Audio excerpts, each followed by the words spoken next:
Welcome, everybody. We are on our fifth interview. I can't believe it. Of the Unlock Your Inner Creator series. I'm Noilyn Mendoza, and I'm super excited to be here with you today and introduce you to Hannah Moore. But before we get into that, today is May 19th, and on this date, two incredible leaders and activists and organizers were born 196 years ago.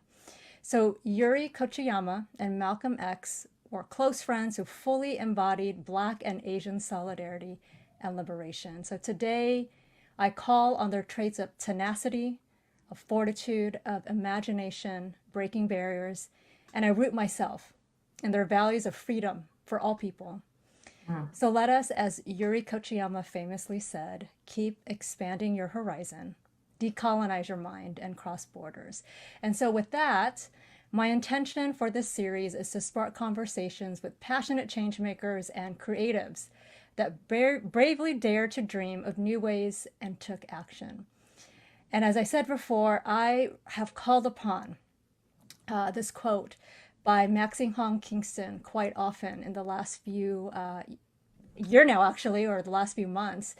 In a time of destruction, create something. So we're in the midst of a long stretch of the unknown. And oftentimes that unknown is faced from a place of fear. But what I'm inviting you to do is to see it not from a place of fear, but from a place of possibility, because there's infinite possibilities of creation when we don't know. That despite the chaos that's happening around us, a radical and liberated future, a new earth can be realized and is possible. We can and we have created new and better if we choose to take brave steps. So with that, I invite you to see what that can look like. And I'm super, super excited to have Hannah Moore here. So Hannah was born and raised in Bay Area culture, politics, and the legacy of organizing. She's an eclectic, spiritual, creative leader. And here we go. Capricorn Sun, Scorpio Rising, and Libra Moon. We are both Libra Moons. Okay. Hannah is a mother, daughter, sister, and a friend. Racial justice, police, and state violence have always called her spirit to act. As an undergraduate at UC Berkeley, she focused her work on police violence while working with young people in Oakland, California, who were being targeted by city gang injunction at the time. She's also a graduate of UFBA, or the Federal University of Bahia in Brazil, where Hannah's work continued on the themes of Black masculinity and the role of art in identity making and liberation, specifically through the use of poetry to rewrite narratives and the curation of an art exhibit. She also spearheaded a Black feminist study abroad program and deepens her understanding in the divine feminine and Black femme supremacy, all of which continue to feed her spirit, push her forward in the work that she does. And Hannah trusts that through creative collective, artistic reimagination, we will get free. So welcome, welcome, Hannah. I'm so excited to have you here today. Oh my God, I'm so excited to be here. I'm like, wow, is that me? That is you. That is you, That Mama. is me. That's all Yes, you. yes. So let's start with this first question. I am very interested to finding out where all of this beautiful creative expression first started. So, what was the first recollection you had of being interested in art and creating? Yeah, wow. I've always, I'm like you said, I'm from the Bay Area. I was born in Oakland, live in Albany, Berkeley, Oakland, and so we're so privileged and honored to be in a space where art and culture is kind of a norm, or it's something that's always it's vibrant here, right? And it's something that people who live here appreciate and fill up and fill into. And so even like first memories, probably a very, if I can even get back to where my memories started, like 4 or 5, but my mother was a producer for San Francisco Carnival in the early years. So got to be youngster in the streets with drums and dance and music all around me. And I grew up dancing at the Alice Art Center, now the Malanga Center in Oakland, with Dimensions Dance group, and at the Mosswood Recreation Center in Oakland doing Afro-Haitian. That's like 4 or 5-year-olds. My mom was very determined to make sure that art and culture was in my life. And so I don't really have a memory of when it wasn't in my life. So it was just always there. Yeah, it was just always there. Yeah. And your mom, you said, was a producer, and your father was also a creative too. So what did he do?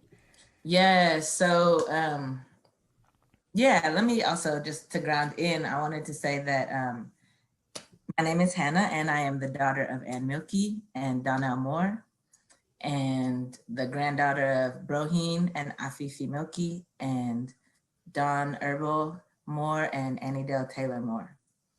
And I appreciate you bringing in, I mean, no one saw this because we weren't live yet, but Lynn led us in a moment of prayer before this, because, you know, a lot of our conversations are, I mean, all of our conversations are spirit-filled, right? And we're very conscious of that and honor that. And I think that's so important. And so asking me about my father, and then you brought in Yuri and Malcolm, right? And I'm like, wow, that's so beautiful on so many levels.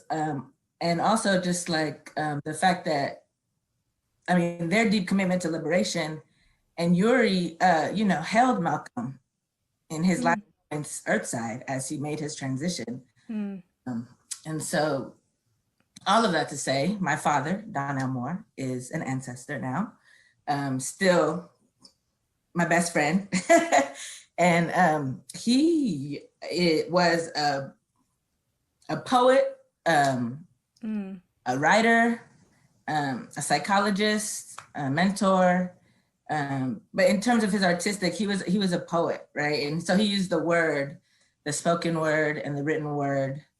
Wow. And now that I'm saying this out loud, I didn't even realize that when I was doing my master's work in Brazil. That's right. Young Black men and poetry. Okay, that was an aha for me. I mean, as you were saying it, that was a literal aha. It was like, you're doing this. You did this. This is what you do. It's carrying on the legacy of your father. Yeah. Yeah. Let's sit with that for a moment. Yeah, I'm like, you can. Yeah, I want to sit with that because, you know, even talking about like creativity and creation, I mean, for me, it's so connected to spirit. Like it's the maybe representation of spirit or manifestation of spirit, right? Like we've talked about before, like artists and creatives bringing things into this world, bringing art and creations into this world is what allows us to see ourselves outside of, you know, white supremacy and the white gaze and these confines that tell us who we're supposed to be and what we're supposed to be, which are completely disconnected from who we actually are, right? And from our spirits and from what we're here to do, you know? And so when we're able to be creative and we're able to tap into that, it's really just being able to connect with ourselves, and connecting with ourselves is connecting with our people, right? I am my father is me. We work together constantly, you know, and I'm able to do that because I'm now at 36, beginning to slow down and realize that it's really the only way that I can be in the world and feel good. Like I feel like I can viscerally feel when I'm not, you know, in communication with spirit or creating or, creating and like, and tapping into that, that force, which is the source, right? It's like, it's like the source of all being, and understanding like we are the ones that bring that into this reality, you know? And so just also been feeling super honored and grateful to even like understand that or like think about that, you know? I've been thinking about that lately, like, wow, it's a privilege. It really is. Yeah. And I know one of the things that I think has really helped ground you Mm, is that spiritual practice that you mm, have. mhm. So, would you talk a little bit about that? And, if there's people that you want to call in from that spiritual practice that could have their essence here with us today, please feel free to call them in. So, talk a little bit about how that has helped you, not just as an individual in your own spiritual journey, but perhaps in the larger work that you're doing for the community. Yeah. Um, Thank you for that. So um, I will say kinkamashe, which means I honor, and that's for the living, godmothers and godfathers. So kinkamashe omijile is my godmother, Amara Tabor Smith, and so I practice Yoruba spirituality, right, African spirituality, and I'm in the process of preparation for initiation.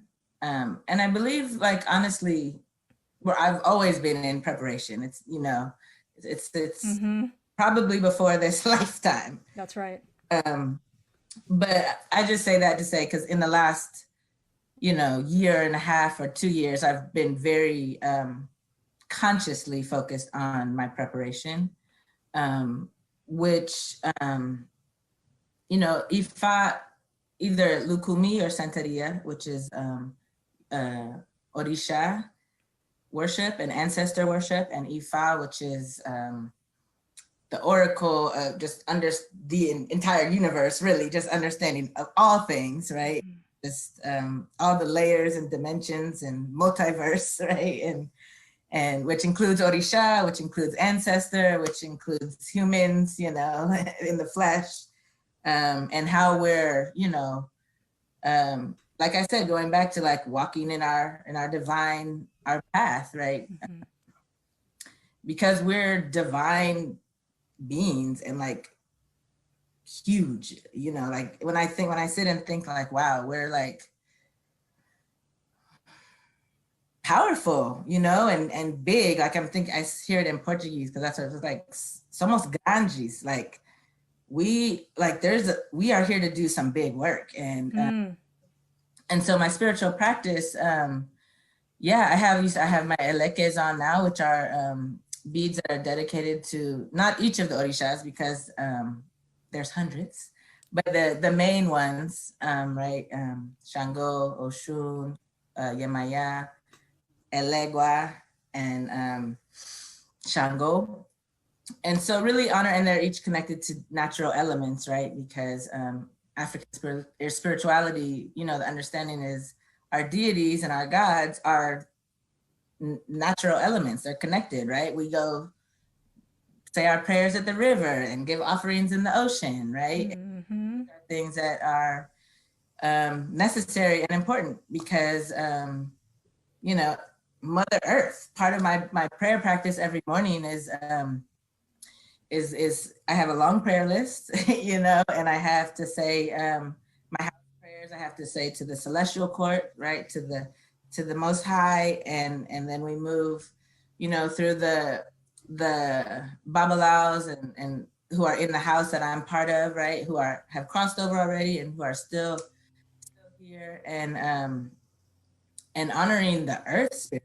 Every time I honor the Earth Spirit, I just like Mm. break down because I'm like, we have done such a terrible job with you, and You're continue, so right. myself included, and like, um, yeah, I'm trying to be in right relation. It's Mm. really about being in right relation, and that's what I'm grateful that my spiritual practice is giving me an opportunity to consider that and show up in that. Mm. Yeah, it's daily work. I have my warriors, which in addition to my lekes, which are actually material representations of orishas that I give offerings to, on their days. Mm-hmm. And like I said, I'm preparing for an initiation process, which will look like really giving myself to myself, really, but giving myself to a deep understanding that's greater than myself, that connected to Orisha, connected to higher spirits, higher divinity. So yeah, that looks like prayer and meditation. It looks like song and dance a lot, lots of drums. Love it. You know, the talking drum. It's always a bembe, right? A bembe is literally a party, a spiritual party with drums, right? And you call an ancestor, but so lots of drums, lots of dance, which again, there it is. It's like the arts and the culture, right? And it's that connection to the divine and spirit and who we're supposed to be, who we're here to be and what we're here to do. You know? Yeah. You had said so much around like being relational, right? To yourself, to others, to our planet, to more than our planet. Yeah. Right? And it's also how do you connect back to yourself? And then you talked a little bit about expression. You know, when I think about artists, what really comes to mind for me, you know, I come from a family of artists too. I married an artist. My brothers are professional, you know, artists. You know, it's this idea around self-expression. And so I wonder if you could give advice, you know, for folks, artists or non-artists alike, right? That are afraid of putting themselves out there. And I think artists to me are like the best example of this because their work is really around things that are so intimate to them. And it's all about their identity or things that they feel are so important and their perspective of the world. What advice would you give to someone who is afraid of putting their work out there? Yeah. Or something that they pour themselves into and that they deeply believe in? Yeah. And maybe hesitating. Yeah. What advice would you give? How are you able to do your art and put it out there to the public? Yeah, that's a great question. And actually brings me back to the first thing you asked about, like my first memories of being an artist or and it's honestly, I'm at 30, I'm 36 now, but 35, 36, I was like, okay, I'm an artist. And it wasn't until now, right? But for years, people have been like, are you an artist? Are you a singer? Are you like, and I'm like, no, like, no, I just like to dress different or like things or like, this is just me doing whatever. But understanding that like, I am an artist and a creatress and like need to be in that process to be well, to be healthy. Was only kind of the last couple years. And not to say that I'm late because I'm 36 and I'm a baby in the scheme of things, right? So I have like a long way to go and lots of growth. But thinking about what you just asked me, I don't know that it started with the art creation, but more with like working with fear specifically. Because I think we've talked about this before, but my godmother told me a few years ago, like we were just like having dinner out and like laughing and having a good time. And then she like looked at me and got very serious. And I was like, oh, what's about to happen? And she was like, you cannot walk in fear. You can't walk in fear. Whenever you feel fear, you need to do the opposite of what the fear is telling you to do. Right? Because if you walk in fear, you will be blocking your blessings and you will not receive what you're here to receive, and you will not be able to give what you need to give. Right? And I was like, what? Like, I was just like, okay, that was a lot right now. Like we were just laughing. I know, we were just laughing and now it got really real and I'm not sure what to do with this, but I was always like, okay, then I'm just gonna try. Like every day, I'm like, every time I would feel fear about like, oh, I wanna say this thing to this person, but what if they take it a certain way or it might not, come out right? It's like, okay, the fear is telling me not to. So that means that I have to, right? Like I got a very clear directive that there's no choice. Like it's very clear if I walk in fear, if I listen to fear, I will not be being true to myself. I will not be walking, in alignment with what I'm here do, and I won't be able to offer the gifts that I'm here to offer, and I'm not to say that that was easy, because like I lived in fear for a long time, and fear is still part of my life, and fear will always be a part of our lives. Mm-hmm. It's it and it can help you. I'm not saying it's a negative thing all the Mm-hmm. time, but it can keep you very, very stuck. And so working with fear, I started working with fear in my life very, very consciously, and trying to reverse every time it would pop up, and try and what to do or where to go. And I say, wait a minute. I recognize this. I recognize you. You're trying to keep me little, trying to keep me small. I'm here to do big things, right? And so, and I wouldn't always be able to not do the things, right? It's like, oh, I didn't tell that person that thing, but I would feel really, really yucky, really, really, like, I'd be like, oh God, like, and that's when I knew also, like, I was beginning to expand in my consciousness, because I would really start to feel like how not good it felt to not do things that I need to do. And so I worked with fear for about a year, and trying to, like, every time it came up, just like sit with it and understand where it's coming from and reverse it. And obviously, like I said, that doesn't happen in every moment, every day, but trying to do that when it comes up. And then working with fear brought me to courage, which may seem obvious, or maybe like super basic, like, oh yeah, fear and courage, right? Like, you have to have the courage to move beyond fear, right? And like, but it was interesting to me that fear brought me to courage in that way, because I guess you have to have, it's kind of like closing your eyes and just doing the thing, it's like, it's gonna be scary as all hell. I don't want to jump off this diving board because it's like 20 feet in the sky, and I might, die or break all my bones or just look crazy. And but there's something in me that's telling me that if I take this jump, there can be, something magnificent on the other side or down below, even though I don't know what that is. But I have to trust, right? So trust and courage. I think our partners in crime, maybe, trust and courage definitely work together, because I have to trust that I'm going to be okay, if I take this leap. And that gives me the courage to do that, and then I'm facing fear and saying, you know what, like, you've helped me to a certain extent, and I appreciate you. And now I'm gonna let you sit back there in the back of the class, and I'm gonna go with courage.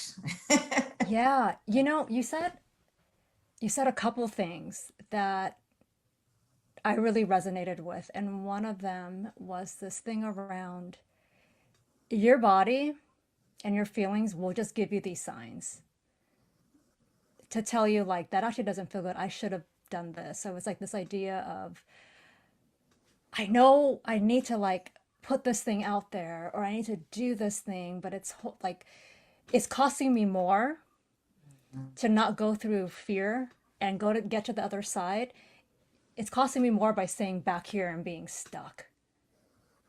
And you get the signs all the time, right? And then the other thing that I received from you was, I mean, if somebody told me this, I would absolutely always do something, right? Like, I would always get past fear.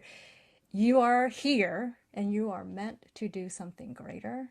And if you live in fear, you're not living up to your purpose. Right? Like, that is a very heavy thing to, to sit with. But for me, it's like, wow, you are this being of unlimited potential, and you are not living up to your purpose. And so that's why you have to do what you need to do. Put your work out there. Yeah. Right? Because maybe your work is meant for somebody else to receive, and that's going to either motivate them or inspire them or heal them. And then you deny that person that because you were scared. It's like, You how know? you. Right? When you say it like that, it's like, how dare you do that? Like, Yeah. And you know what? I think this is actually a good segue because you had sent me some of your father's work. mm, And I want to read a little bit of this. And he wrote a piece called On the Causes of Tension. And I think that this might be fitting for right now as we think about like, do it. Like, you mm, know? So it goes, tension comes from trying and not from doing. It grows out of expectations, both good and bad, but never from acceptance. Tension comes from dissatisfaction with the image that you present, never from the humble belief that you are enough if your heart be right.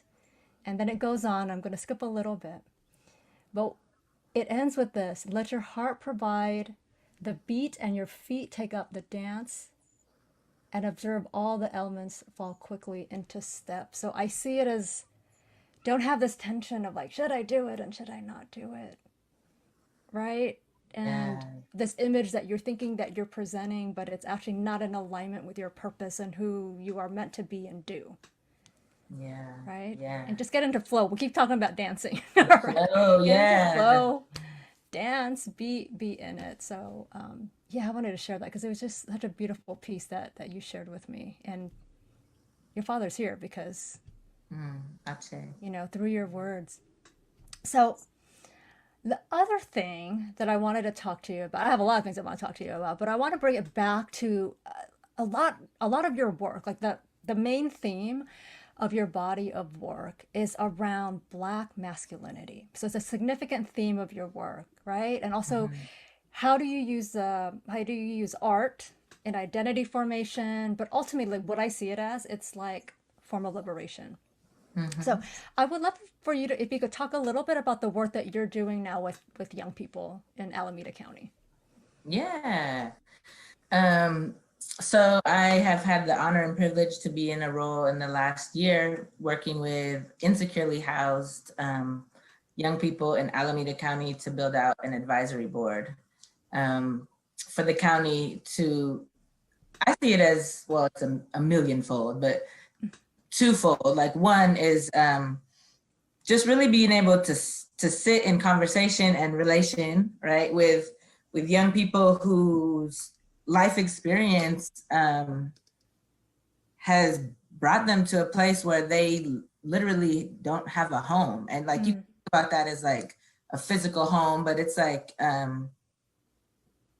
it's so much bigger than that, right? It's like your place, a mother, a father, a caring person that's able to show up for you, into you, right? So it's this on one fold an opportunity to be in relation with young people who are in this life experience of being insecurely housed or homeless,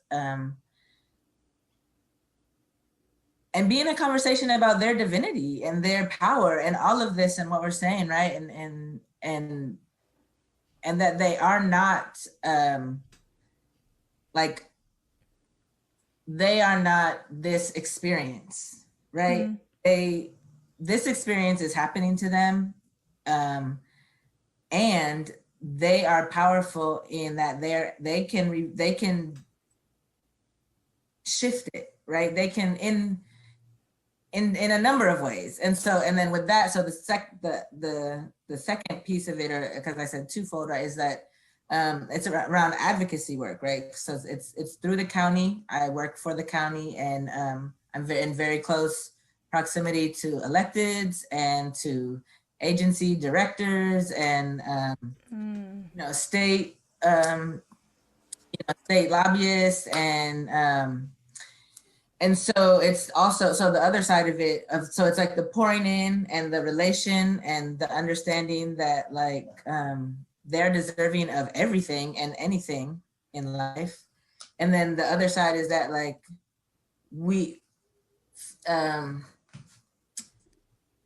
sharing strategies and information about how to like kick down these doors and be like, yo, you said you were like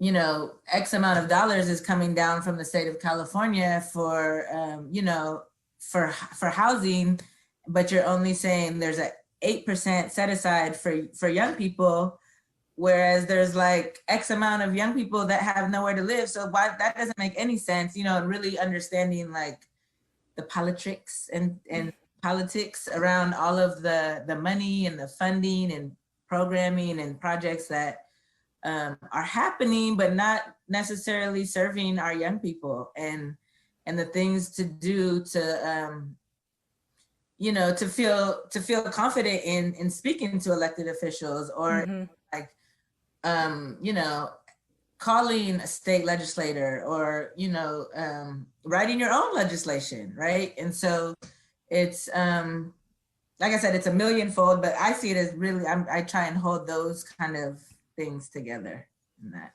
Yeah, I mean, I like it. I like that little slip that you had because I do think it's a little bit of politics that's happening.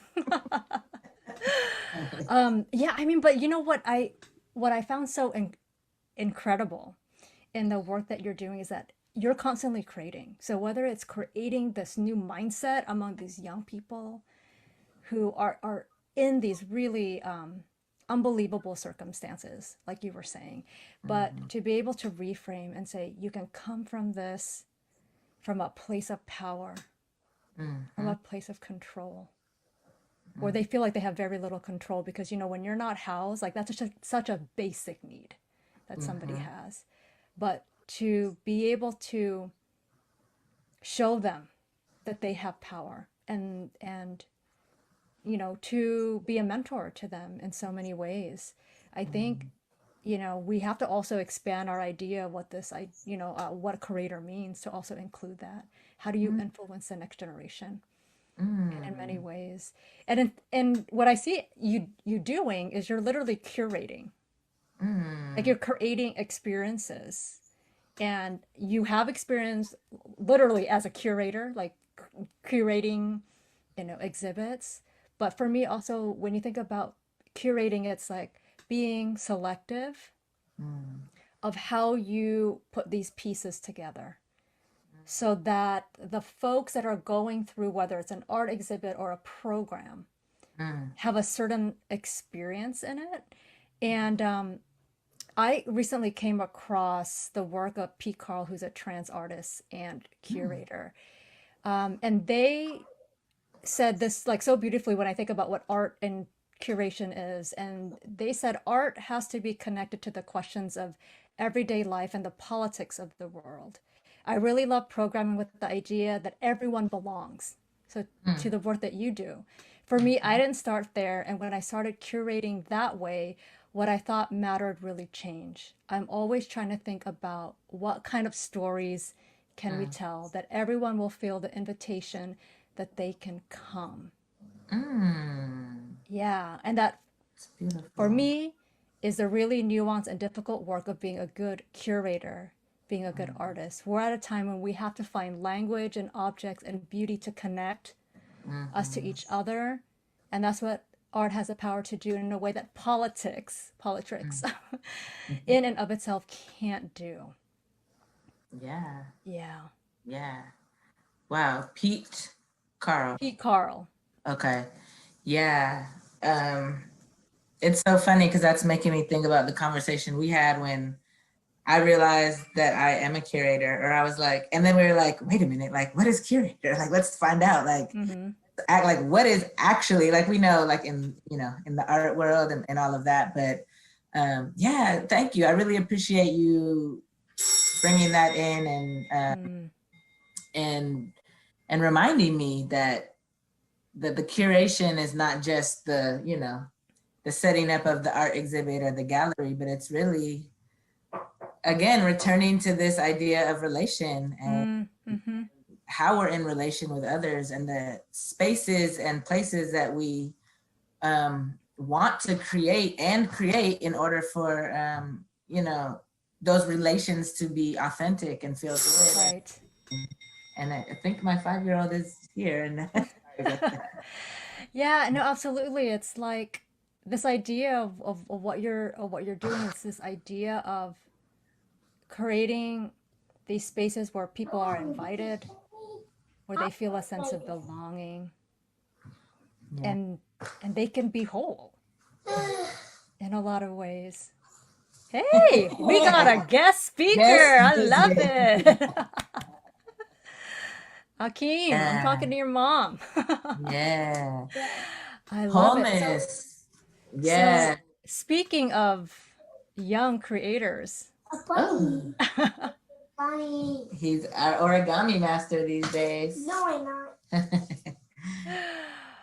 so Origami. let's talk a little bit more about Origami. curation and things that you're building. Yeah. Can I get my flower? I love it. Things that you're building, you're creating, you're building experiences. So I know one of your dreams, which you have started, is Yes. to create an artist residency. Yes. So talk to me about what was the seed around that? What was the impetus? Where are we at with that? So artist Yeah. residency. Yes. Thank you. I mean, really this understanding that, you know, the world that we live in and the society that we've created as humans does not allow us to be tapped into our creativity or our divinity, you know, and understand, oh, thank you. And we need to have more time and space for that, to do that, because there are gifts that need to come through into this realm, into this world, right? And so really the impetus behind that was wait a second, I think grandma wants to tell you something, don't you? Creating having an actual physical space where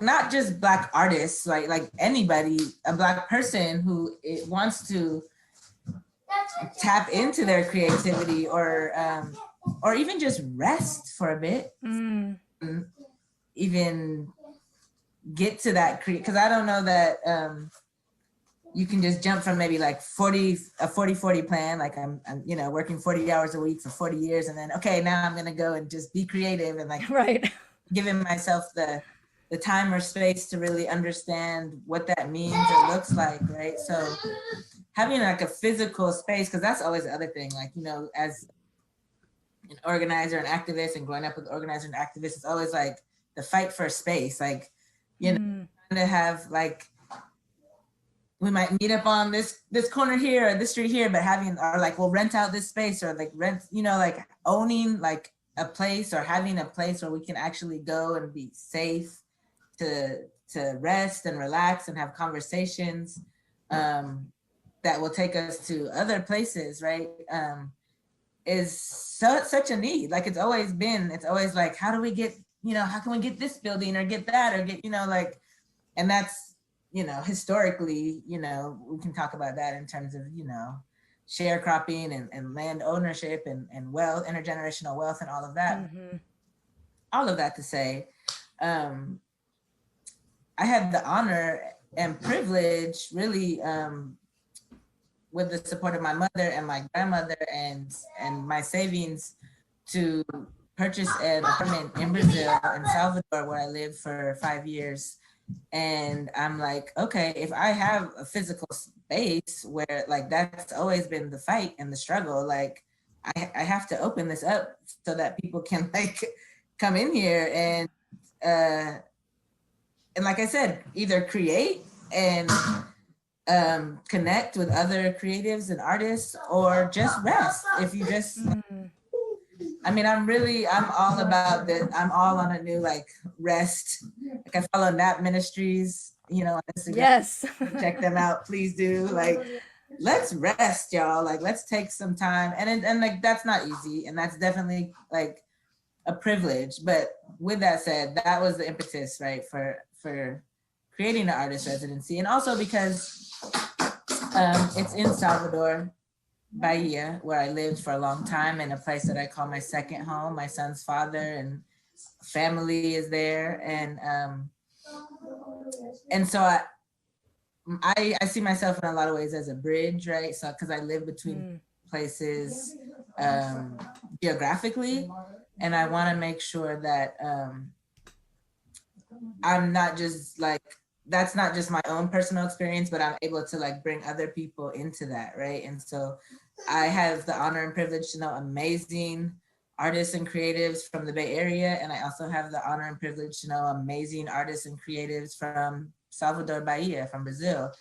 And if I can in any way facilitate an exchange of conversations or ideas or practices between that, between the diaspora, you know, and have an actual physical space where that can happen, then I have, you know. Yeah. It's such a beautiful vision that you have. And also, what I wanted to uplift is you are recognizing like you have access to certain things, but you're opening up in service to the community for renewal, for growth. And I love the fact that you brought up rest because we certainly could all use that. So a lot of the people in my network are actually also activists or organizers. They do movement work, but they work super hard, right? I also have a like in my extended network too, there's a lot of creatives, right? And I think that sometimes we forget the magnitude and the power of what it means when we can just slow down and not do and just rest, and what it opens up to us. So I thank you for, for lifting that up. I did want to ask you, because you brought up in a couple different ways this concept of home. So how would you define home? Wow. Oh man. That's deep. Oh my God. Okay. Wow. That's really interesting because, okay, I'm gonna actually sit and journal with this after. Just because, I'm like, I like I said, I have the honor of having this home that I want to open up. And then I also, like I said, before I work with insecurely housed youth who don't have homes, like this idea of home or a place is very much a part of my life right now. So I'm like, I'm going to journal on that, but okay, let me ground in. I mean, I think where I'm at right now in this moment with just on my own journey and process, understanding my body as my home, right? And feeling safe and good in it, and that is an ongoing process, daily process. But I understand myself and all of us as spirits in physical bodies, right? And beings, and these are our homes. And I've really started to kind of think about what that means and take it seriously, and understand that like I need to be good to this home because it's taken me these 36 years that I've been here, and will, God willing, continue to take me through life, and really honoring that, and honoring that the work that my body does every day just to house me, and keep me up, so yeah, I would say just like my home is my house, is my body right now. On May 19th, 2021. It may change next month. Yeah, maybe, but yeah. I thank you for bringing that, because I'm like, I want to journal on that, and even talk to my young folks about that, because there's so much with our bodies in so many ways, right? Like when you were bringing up my academic work, or the work I did when I was in school and not school, but around police violence. It's like the targeting of Black and brown bodies, like literally our home, our bodies are targets of violence, right? And so taking that and Yeah, I need to sit with that, but the body is our home, and just like protecting this body and this home and caring for it in the ways that it's cared for me and showed up for me. Yeah. I receive that so much, and it's so profound. And as you were saying it too, I was thinking of the young people that you Mhm. work with, right? If this is definition of home, this is always with you, no Mm. matter what. You're always home. You'll always have a home. Yeah, yeah, that's huge. Whew. Okay. What is the biggest thing you're curious about right now? Hmm. Um, the biggest thing I'm curious about is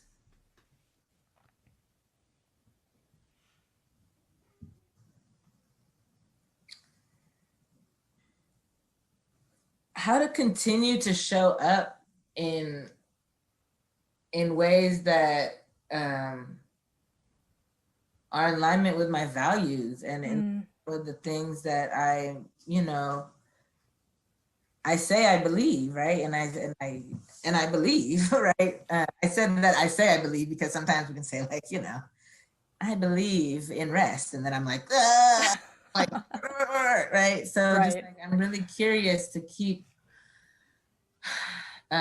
exploring what it means to practice what I believe, you know, Mm, and show up for myself and have these conversations. You know, I'm like, I'm curious who else is having these conversations, and how can we um, bring more people into these conversations and share what we're doing with each other, and you know, um,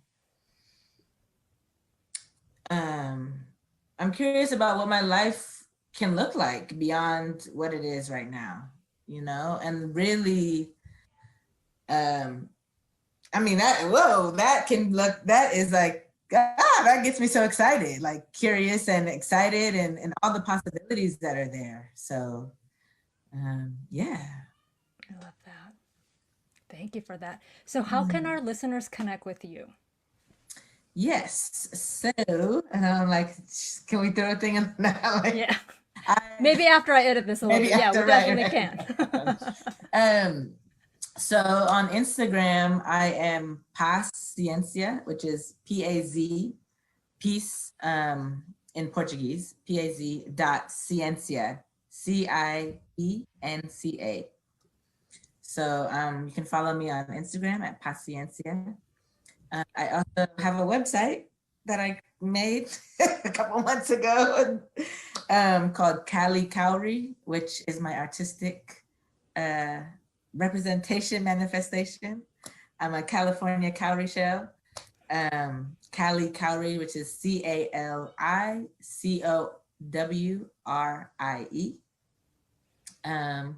I'm also, I have a Facebook page, but I'm not as active on Facebook. But my name is Hannah, HANNAH, More, MOORE. You can also find me there. So we will find you. I'll make sure to put everything up too so people can find you. So last question, because I know baby boy needs you. So you gotta go, mama. What does being a creator mean to you? How do you define it? Yeah. Um, well, just like, I mean, this whole conversation, I think being a creator is being true to self, is, you know, is being able to listen within and bring forth what you're here to give.